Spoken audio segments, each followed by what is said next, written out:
বয়স এখনো 14 ছুঁই ছুঁই, অথচ ফুটবল বিশ্বের চোখ এখন এই কিশোরের দিকেই।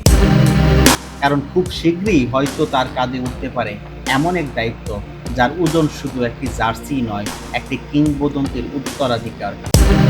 সেই কিংবদন্তির নাম লিওনেল মেসি, আর সেই কিশোর থিয়াগো মেসি।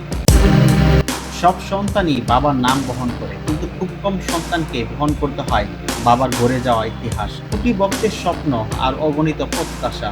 থিয়াগো মেসির গল্পটা ঠিক সেখান থেকেই শুরু। মেসির বয়স এখন 39 বছর। ফুটবল ইতিহাসে সবচেয়ে বড় এক অধ্যায় শেষ হওয়ার পথে। 39 বছরে এসে স্বাভাবিকভাবে প্রশ্ন উঠেছে, মেসির পর আর্জেন্টিনার নতুন মুখ কে তাহলে?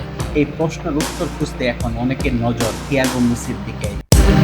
2030 বিশ্বকাপের সময় থিয়াগোর বয়স হবে প্রায় 17 থেকে 18 বছর। এই বয়সেই লিওনেল মেসিও বিশ্ব ফুটবলে নিজের অসাধারণ প্রতিভার পরিচয় দিতে শুরু করেছিলেন। আর আধুনিক ফুটবলও দেখিয়ে দিয়েছে, বড় মঞ্চে সফল হতে বয়সই শেষ কথা নয়। স্পেনের ইয়ামাল অল্প বয়সেই বিশ্বের অন্যতম আলোচিত ফুটবলার হয়ে উঠেছেন।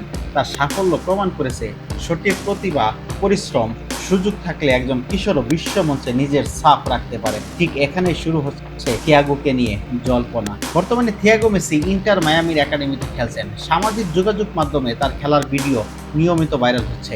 ছোট ছোট ড্রিবলিং, নিখুঁত বল কন্ট্রোল, খেলার বুদ্ধিমত্তা বিশেষভাবে নজর কাড়ছে। ছোট ছোট টাচে ডিফেন্ডারকে কাটিয়ে সামনে এগিয়ে যাওয়ার চেষ্টা, শরীরে ভারসাম্য ধরে রেখে বল নিয়ন্ত্রণ রাখা এবং সংকীর্ণ জায়গা থেকে বেরিয়ে আসার দক্ষতা, এসব গুণের ঝলকে বাবার ছায়াই যেন দেখা যাচ্ছে, এরকমই মন্তব্য করে বসেন ফুটবল বিশেষজ্ঞরা। থিয়াগো মেসি এমন এক পরিবেশে বড় হচ্ছেন, যেখানে প্রতিদিন বিশ্বের অন্যতম সেরা ফুটবলারদের কাছ থেকে শেখার সুযোগ পাচ্ছেন।